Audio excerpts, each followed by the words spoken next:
rempli du Saint-Esprit. Le vent souffle où il veut et tu en entends le bruit. Mais tu ne sais pas d'où il vient ni où il va. C'est aussi le cas de toute personne qui est née de l'Esprit. Tous ceux qui sont conduits par l'Esprit de Dieu sont fils de Dieu. Dieu est Esprit. Et ceux qui l'adorent doivent le faire en esprit et selon la totale vérité révélée par la parole de Dieu. Si l'esprit de celui qui a ressuscité Christ d'entre les morts est en vous, il rendra la vie à votre corps mortel par son esprit. L'Esprit Saint a conduit Paul en lui indiquant le chemin, l'empêchant d'aller à des lieux, lui demandant d'aller ailleurs.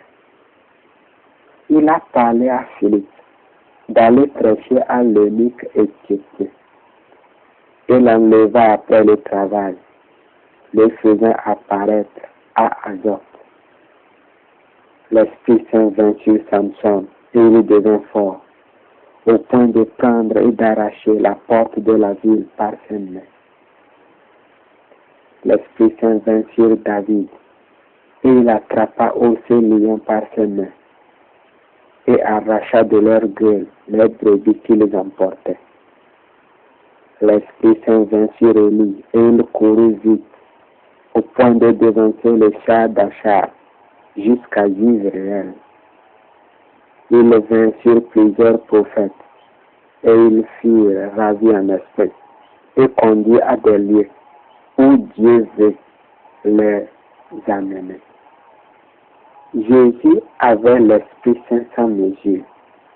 Son plan est d'être le frère aîné de plusieurs qui, comme lui, refléteront la gloire de Dieu et manifesteront la glorieuse puissance de l'Éternel Dieu.